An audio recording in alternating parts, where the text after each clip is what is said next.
And I'm back again with part 2 of the top 100 TCGs of all time that I've played so far.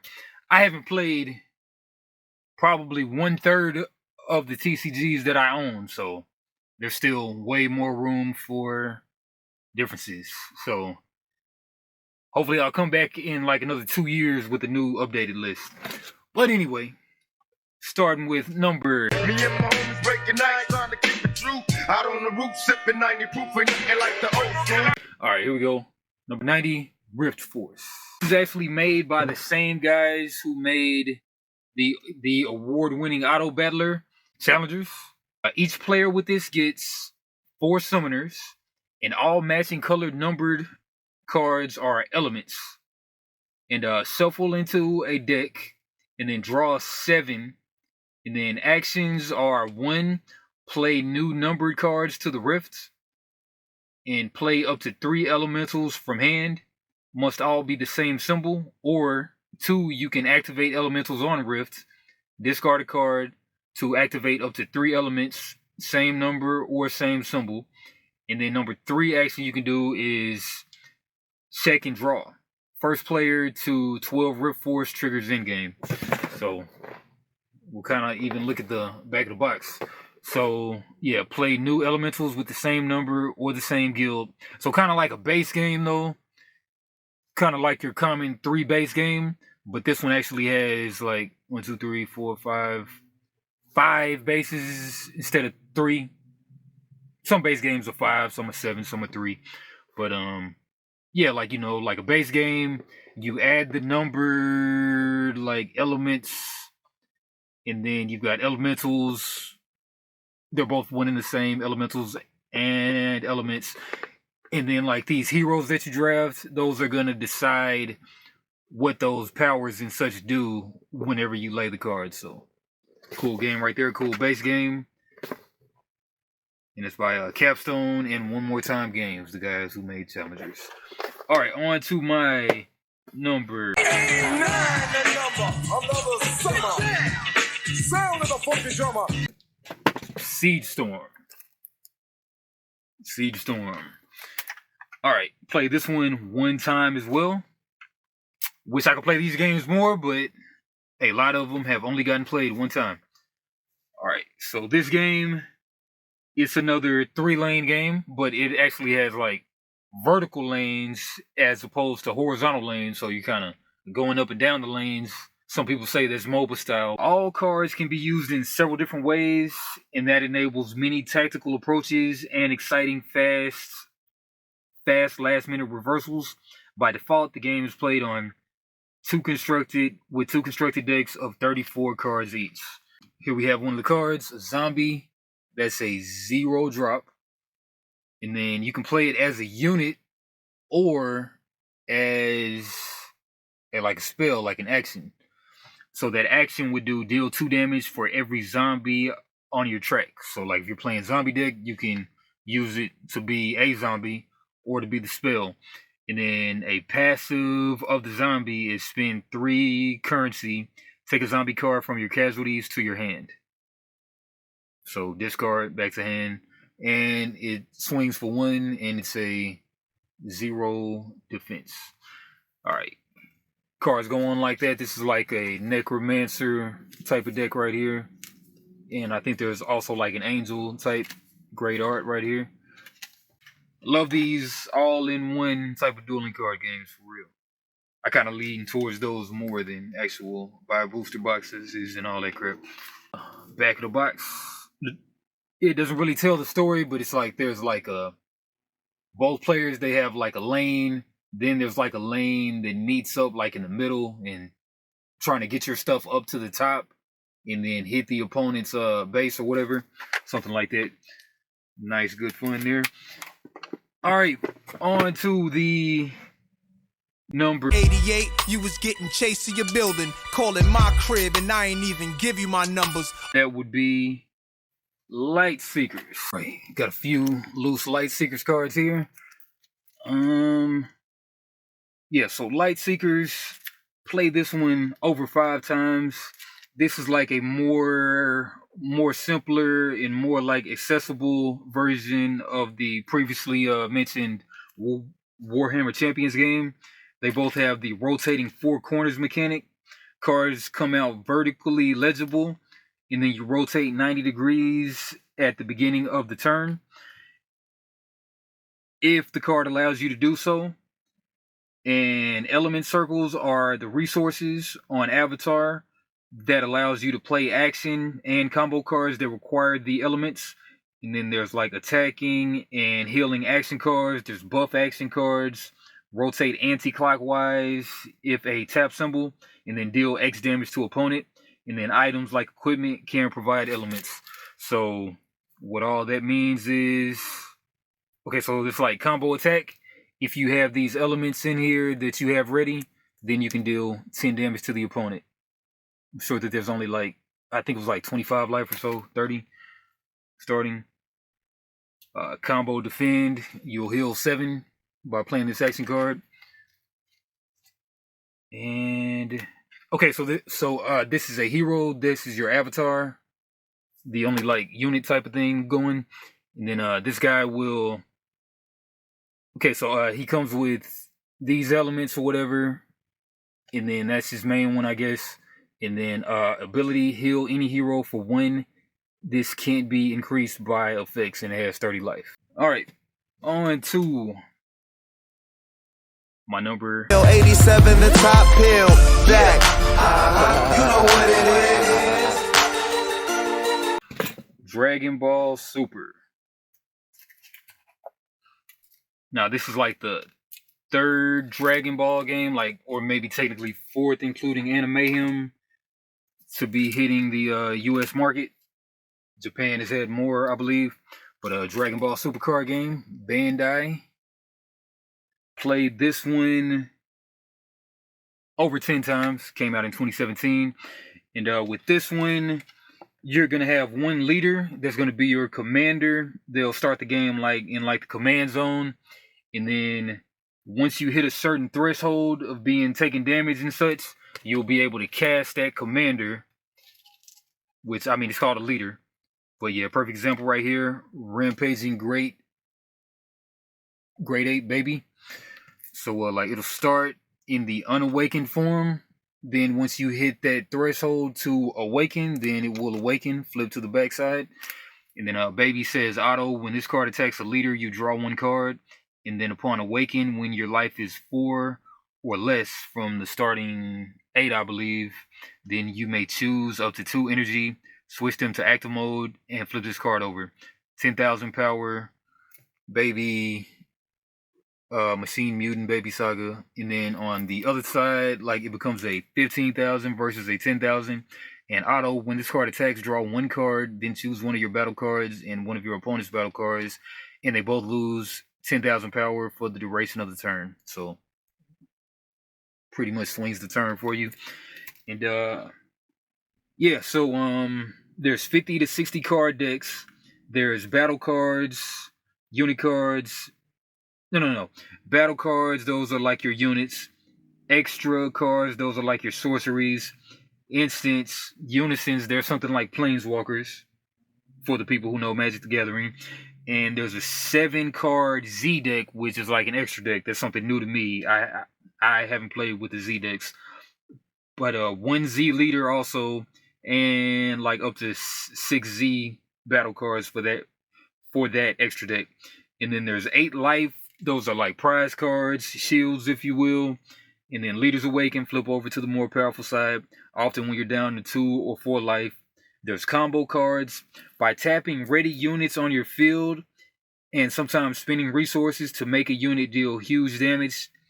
So like you can contribute some guy like on the field's damage to like a friend's damage to do like massive damage. And any card can be like used for like 1 resource per turn. So you can spend any card in your hand to be a resource of that color. So turn it upside down, then it becomes energy for the rest of the game. Yeah, so that's Dragon Ball Super. All right, On to I'm instrumental, had my pencil and plus my paper. We caught the 86 right on your head to Decatur. number 86, we have Alpha Clash. Game reminds me a whole lot of Dragon Ball Super. There we go. Alpha Clash. They've got their set 2 coming up very soon. There's 50 card decks, a 8 card starting hand. You play as an avatar, which these 2 are called contenders. These 2, they have 30 health, and at 30 or lower health, they have access to a power. And say at 10 or less health, they gain access to like another power. So both of these happen to be 30 and 10. So once you dip below 10 health, then you get access to the new power. And both of these, they have like 1 attack, 0 defense. So I guess these guys, they can be battlers for you on the field too.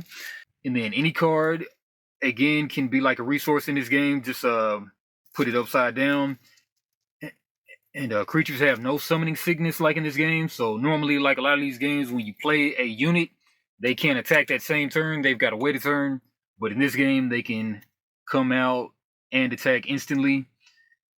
And Clash Grounds, those are your field spells or / stadium card. Quick actions played in response to opponent's actions. That's a special type of card. I like that. They kind of break it down real easy. Clash buffs, they flash in to buff one of your units that is attacking. And then traps are played face down in a special zone. And then set 2s come in like any day now. All right, on to the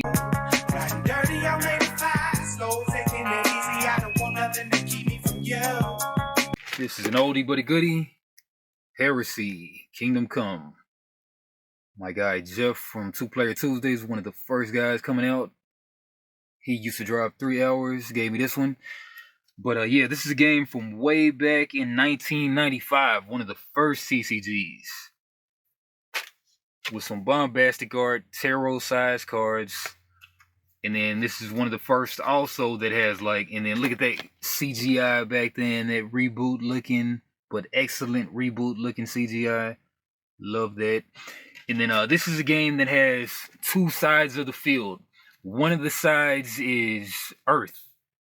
Like kind of like wasteland, post-apocalyptic Earth, I believe. Then the right side is the internet.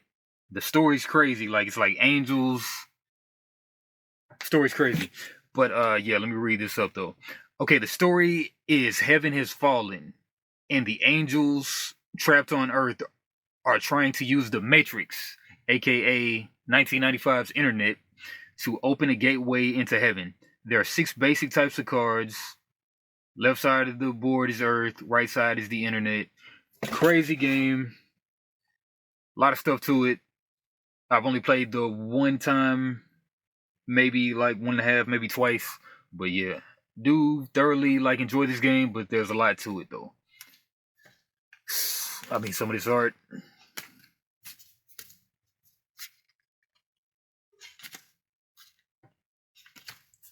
Wild art, tarot size cards, a lot to love here.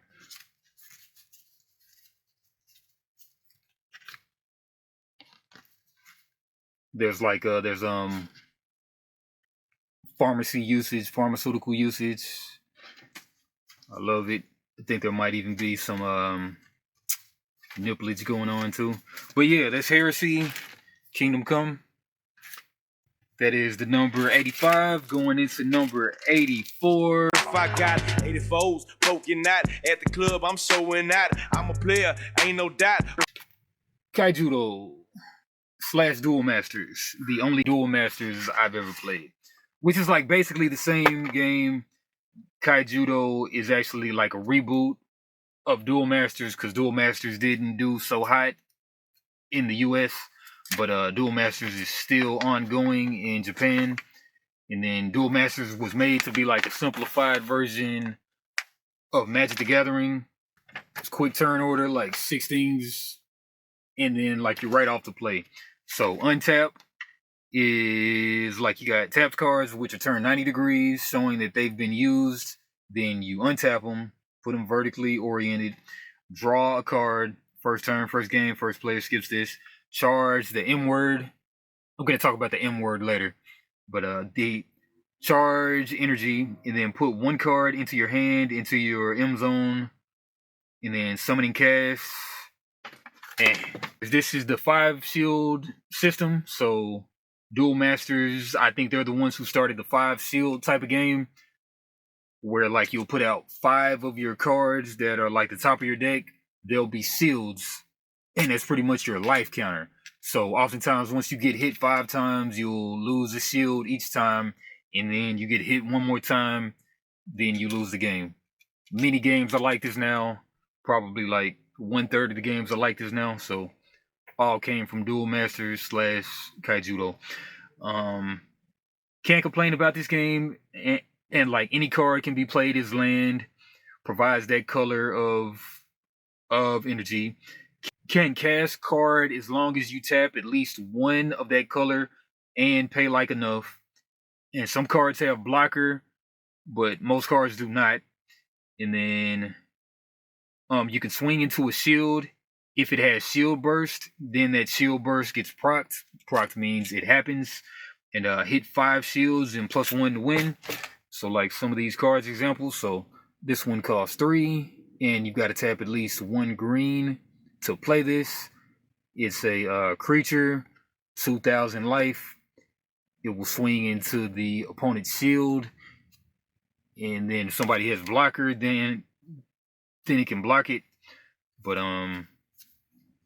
okay, shield blast right here. So like if it comes out of a shield, then you can do what it says. Alright. That's been Kaijudo. That's the number 84. On to number Nova raced up the block doing 83. Crashed into a tree near university. 83. Flesh and Blood. Played this one a good 5 times. Alright, so Flesh and Blood.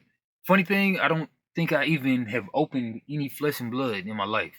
I've only played like 3 times on TTS, and then I think like 2 times in real, no, 3 times in real life, something like that. So I think I've played a grand total of 6 times. So all right, but like basically like how it goes is you can play 1 card per turn unless it has go again. Players set up the game with the chosen character and their weapons and equipment on the playmat. So like you've got access to like a lot of cards already like on the field, stationary. But players take turns attacking with their weapons and or using action cards, which are played by pitching, aka discarding cards to pay resource costs. And attack and defense reactions are placed on a chain. That's a queue, that's like the stack, and resolved with damage inflicted based on the difference of values. Play continues until a player reaches 0 health, with the opponent declared the victor. 4 card hands in Blitz, that's a fast 20 life format. Classic Constructed, that's a 40 card standard format. There's also the Ultimate Pit Fight, which is a 3+ player multiplayer format, and Player versus Environment, like official format, is coming soon. And there's been a recent collaboration with Tularian Community College's Professor, and that's going to help to bring in more casuals into the game. And there's also been like there's also coming like a lot of 1 class only sets. There's been the Mechanologist only set, so those are great for drafting, and the game is doing well. It's probably like the number 4 overall paper TCG right now, so they're doing excellent right now. I just haven't played it too much to really get a feel for it all that much, but Flesh and Blood, number 83. All right, on to number 82. I was acting a fool, the only Mexican in the whole damn school. That's Den. Upside down, Den. This is a trading card game reimagined. Play the game, solve the puzzles, and unlock the story. Den is a TCG where every card is a part of a large-scale puzzle that guides an interactive, community-driven story. This starter deck features legendary beasts and a puzzle incorporating all 36 playable cards. The closer you come to defeat, the stronger your heroes become. Can you unlock this deck's secrets and solve the mysterious vanishing of Natalie Neal? Yeah, 12 hero cards, 12 equipment cards, 12 something else, 3 hard cards, 1 TCG. Alright, so yeah, within there are heroes or diamond cards, and they have 1 to 3 hearts on them. You win by making your op lose 3 hearts. 3 hearts for each player on the field. They gotta learn to play a little thing right here. And like I say, equipment, those are spade cards, and they usually just buff the hero up and maybe do something else, some kind of other buffing. And then these diamonds, they're the heroes. This particular one has 2 hearts. You've only got 3 hearts per the whole game. So like if this guy, you choose this hero to be your hero, then this dies, you're down to 1 heart. Okay, and okay, so this guy, White Elephant, says it's a 4 strength diamond card. That's a hero. And then you may shatter one of your hearts when this hero is revealed. So you may do it, and then you'll be down to 2 hearts left, which is if this guy dies, you lose. But if you do, you may draw 2 cards, and your opponent must discard 1 card.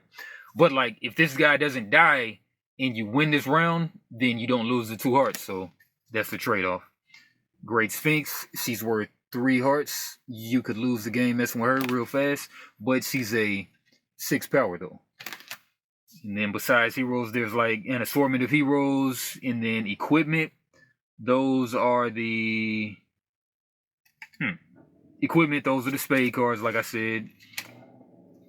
And then heart cards, those are the hearts. And then action cards, those are the clubs. So like a regular 52 card deck with those classes of types. Alright, and then each round has both players playing 3 cards, always revealed simultaneously. So you get an 8 card starting hand. If you don't draw like a hero, you can do like a mulligan, I'm sure. But you gotta first you'll play 1 hero face down and then reveal at the same time.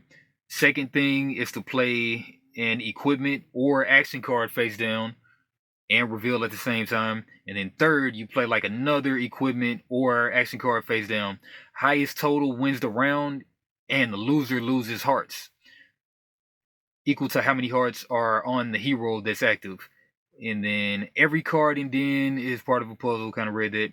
But yeah, so like this game, they've only come out with the 3 decks, I think, but they were supposed to be having a lot of decks. But yeah, played this one twice. Like this game a lot. But hopefully they come out with some more stuff at a reasonable price soon. But yeah, that's been Den, my number 82. On to the last one for this episode. That'll be 8 1 number 81, and that is Thunder and Lightning.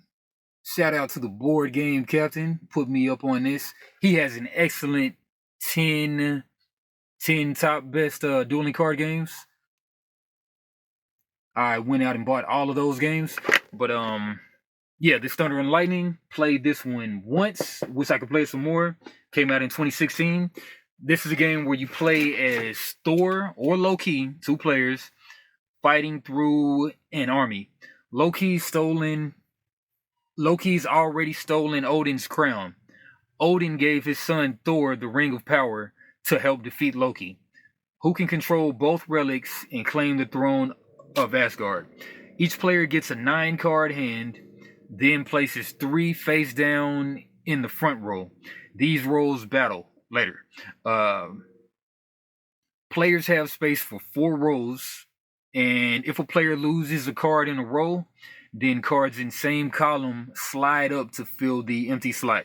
You have action points equal to the number of columns you have in a turn. So kind of net runnery right there. You got them action points. So action points lets you do a few things, 4 different options. You can 1, draw cards, 2, play cards to the battlefield, 3, play a mythological card for its power, or 4, challenge an opponent's card. Choose a card in their first row that faces an opponent's card. Reveal both now, so I take it cards are played face down. But most are strength 0 to 7. Lower strength gets discarded, and then of course they slide up. And if a player can't use all their actions, or has no actions due to having no cards on the battlefield, or loses control of either Odin's crown or Odin's ring, they lose the game. Great game. That's my number 81. And yeah, let's check out some of those cards though. Got some nice art on here too. This is like a reprint, like a reconfiguration of like a previous game. And this is by Richard Borg. Richard Borg is a highly esteemed designer. Loki.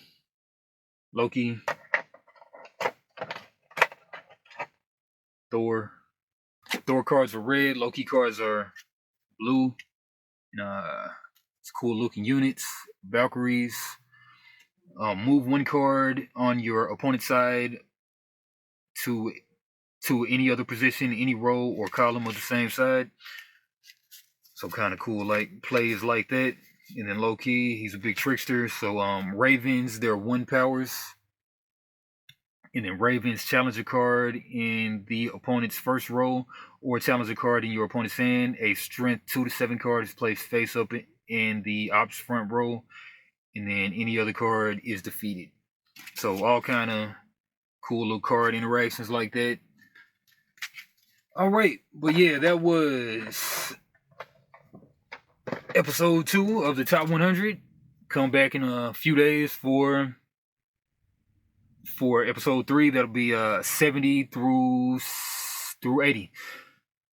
All right, like, comment, subscribe.